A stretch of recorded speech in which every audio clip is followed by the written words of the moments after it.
Hamdan wa syukronillah, asyhadu an la ilaha illallah wahdah, la syarikalah, wa asyhadu anna Muhammadan abduhu wa rasuluh alladzi la nabiyya ba'dah, amma ba'du. Sahabat-sahabat yang berbahagia, bertemu lagi di channel Kang Ustad. Kebetulan hari ini kita bahasanya sederhana saja, yaitu tentang pernikahan bahagia. Setiap orang memiliki cita-cita untuk menikah. Dan setiap pernikahan pasti didambakan menjadi pernikahan yang penuh dengan kebahagiaan. Namun pada kenyataannya ternyata niat awal menikah untuk bahagia, setelah menjalankan pernikahan bukan bahagia yang dia dapat, tapi malah mendapatkan derita. Bukan nikmat yang dia dapat, tapi malah musibat. Nah, yang menjadi pertanyaan, kenapa hal itu sampai terjadi? Nah, kemungkinan yang pertama adalah bisa jadi karena memang dia belum memahami arti dari sebuah pernikahan. Dan yang kedua, bisa jadi dia belum mengerti tujuan pernikahan. Dan yang ketiga, bisa jadi dia tidak memiliki ilmu bagaimana menjalankan sebuah bahtera pernikahan atau bahtera rumah tangga. Maka dari itu ini yang pertama, kita harus mengerti dulu makna dari sebuah pernikahan. Apabila saya, rekan-rekan, sahabat-sahabat sekalian berbahagia, mengutip salah satu pendapat yang dikeluarkan oleh Imam Al-Ghazali di dalam kitabnya Ihya Ulumuddin, kata beliau, pernikahan itu seharusnya dipahami yang pertama, pernikahan sebagai syariat agama. Ini yang paling penting ya. Jadi jangan sampai kita lupa bahwa pernikahan itu adalah syariat agama Islam yang didatangkan oleh Allah Subhanahu wa Ta'ala melalui Al-Quran, yang diajarkan oleh Rasulullah SAW melalui As-Sunnah. Maka jangan lupa, jadi kata beliau, pada saat seseorang menikah itu, maka dia sedang memelihara agamanya dengan cara melaksanakan syariat agamanya. Maka Nabi kita itu sangat mewanti-wanti bagi orang yang memutuskan diri untuk menikah, hati-hati teman-teman. Nabi mengancam loh. Sebenarnya di situ berita ya, tapi di situ ada nilai ancamannya. Kata Rasulullah SAW, an-nikah sunnati, man rogiba an sunnati falaysa minni. Pernikahan itu adalah sunnahku, artinya apa? Jalan hidupku. Man rogiba an sunnati, barang siapa yang meninggalkan sunnahku, artinya barang siapa yang tidak menikah, falaysa minni, maka dia bukan termasuk umatku. Apakah pernyataan Nabi sebagaimana demikian tidak membuat diri kita menjadi takut ketika memutuskan seumur hidup tidak menikah? Ustadz, saya sudah berusaha mencari kesana kemari. Itu beda lagi urusannya kalau kita sudah berikhtiar secara maksimal ya. Tapi kalau memutuskan, ini hati-hati. Padahal pernikahan dapat dimaknai yang pertama adalah untuk memelihara agama yang ada pada dirinya. Yang kedua, kata Imam Al-Ghazali, memaknai pernikahan itu adalah untuk melestarikan generasi manusia. Ini selaras dengan Quran surat An-Nisa ya, ayat pertama. Ya ayuhan nasu taqu rabbakumul ladzi khalaqakum min nafsin wahidah. Hai manusia, bertakwalah kepada Allah Subhanahu wa taala yang menciptakan diri kalian dari jiwa yang satu, yaitu Nabi Adam. Khalaqa minha zaujaha. Dan Allah menciptakan dari diri Nabi Adam itu pasangannya. Pada saat menjadi pasangan, wabassa minhuma rijalan katsiran wa nisa. Allah Subhanahu wa taala melahirkan darinya keturunan laki-laki dan perempuan yang banyak. Maka ini bagian daripada tujuan pernikahan, yaitu untuk melestarikan generasi keturunan. Kalau disambung dengan tujuan yang pertama, dengan pernikahan itu pula, maka dapat terjaga agama kita. Dimana kalau seorang laki-laki muslimah, dimana kalau seorang laki-laki muslim menikah dengan seorang perempuan muslimah, pada saat mereka memiliki keturunan, tentu anak-anaknya, baik laki-laki maupun perempuan, itu dijadikan sebagai muslim dan muslimah. Kata Nabi kan, kullu mauludin yuladu alal fitrah, bahwa setiap anak itu memiliki fitrahnya. Fitrah di sini fitratil alal Islam. Jadi sudah berakidah, sudah berkeyakinan bahwa Allah Subhanahu wa taala satu-satunya Tuhan, sebagaimana diterangkan di Quran Al-A'raf.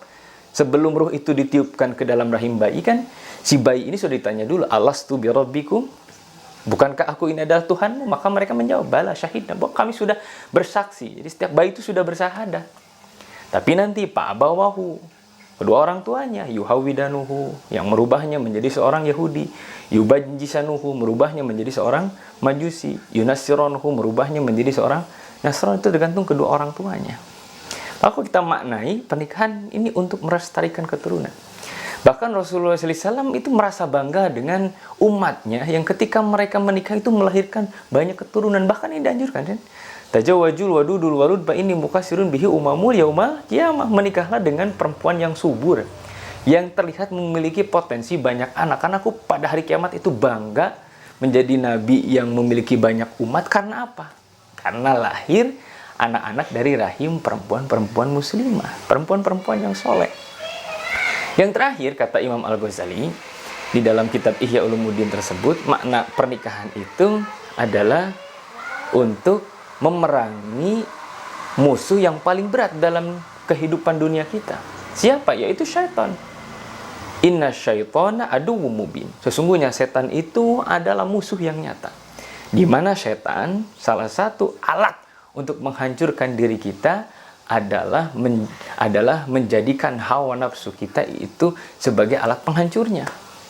Laki-laki memiliki rasa suka kepada perempuan. Perempuan memiliki rasa suka kepada laki-laki. Daya tarik ini sumbernya dari mana? Dari syahwat, dari hawa nafsu. Kalau tidak ada hawa nafsu, tidak mungkin akan ada daya tarik, tidak mungkin. Nah, kita sebagai manusia harus beda dengan binatang. Ya, jangan sampai menyalurkan hasrat yang ada pada diri kita ini menyerupai binatang. Ada syariat Allah, yaitu akad nikah. Bagi yang melakukannya di luar pernikahan, itu disebut zina. Bagi orang yang melakukannya setelah menikah, itu disebut dengan ibadah. Ini zina, ini ibadah. Perbedaannya hanya sebentar, yaitu melalui akad nikah. Yang sebenarnya secara waktu mungkin hanya berapa menit saya nikahkan anak saya yang bernama Pulana binti Pulan dengan mas kawin. Demikian. Kemudian kata laki-laki, qabil tuha, saya terima, itu sudah sah. Pada saat mereka berhubungan, kalau dilakukan di luar pernikahan itu dosa besar. Kalau setelah menikah, itu menjadi ibadah yang paling besar pahalanya. Makanya kata Nabi kan, bibid'i ahadikum sodaqah, pada kemaluanmu itu ada sedekah. Maksudnya sedekah untuk siapa? Untuk pasangan. Iya, untuk pasangan. Allah Maha Adil. Kalau hasrat hawa nafsu kita disalurkan di luar pernikahan, dosa besar. Tapi kalau di dalam pernikahan, itu menjadi pahala yang sangat besar. Maka ini untuk membentengi diri kita dari godaan setan yang terkutuk. Di mana sering menjadikan hawa nafsu kita ini sebagai tunggangan untuk menghancurkan diri kita. Maka kita tetap menjadi manusia yang mulia dan terhormat ketika kita menjadi manusia yang mampu mengendalikan hawa nafsu kita. Dan tidak ada cara yang paling tepat untuk mengendalikan hawa nafsu kita kecuali kita belajar agama. Tuntunannya bagaimana nafsu itu ditundukkan. Dan sungguh kita akan lebih rendah daripada binatang kalau kita dikuasai oleh hawa nafsu. Hawa nafsu itu seumpama kuda liar. Iya, yang ada di dalam diri kita. Kuda itu yang harus kita kendalikan, bukan kita yang dikendalikan oleh kuda. Maka dengan menikah, hawa nafsu kita ini menjadi terkendali. Itu kata Imam Al-Ghazali. Kemudian sahabat-sahabat sekalian, siapa sih sebenarnya kelompok orang yang paling ditekankan untuk menikah? Ya, kalau melihat sabda Rasulullah SAW, ya ma'syaras syabab, man istata'a minkumul ba'ah falyatazawwaj. Hai para pemuda, di antara kalian yang sudah mampu untuk menikah, untuk berumah tangga, maka menikahlah. Fa'ilam yastati, tapi kalau kalian tidak mampu, fa'alaihi bisyam, maka hendaklah para pemuda itu lebih memperbanyak saum. Fa'innahu lahu wijaun, karena dengan saum itu dapat mengendalikan, dapat menjadi perisai, dapat mengendalikan hawa nafsunya dengan saum. Yang ditekankan siapa? Anak muda. Oh, berarti Ustaz kalau begitu orang tua tidak? Orang tua juga sama, tapi tidak sekuat tekanan kepada anak-anak muda. Karena kita tahu, ya, masa muda adalah masa yang berapi-api. Hawa nafsu kita sedang bergejolak. Maka selamatkanlah melalui pernikahan. Itulah rekan-rekan dan sahabat-sahabat sekalian, tujuan pernikahan yang diungkapkan di dalam kitab Ihya Ulumuddin yang disampaikan oleh Imam Al-Ghazali. Yang pertama, menjaga agama. Yang kedua, melestarikan keturunan. Dan yang ketiga, untuk membentengi diri kita dari godaan syaitan. Aqulu qawli hadza wa astaghfirullah li wa lakum. Wassalamualaikum warahmatullahi wabarakatuh.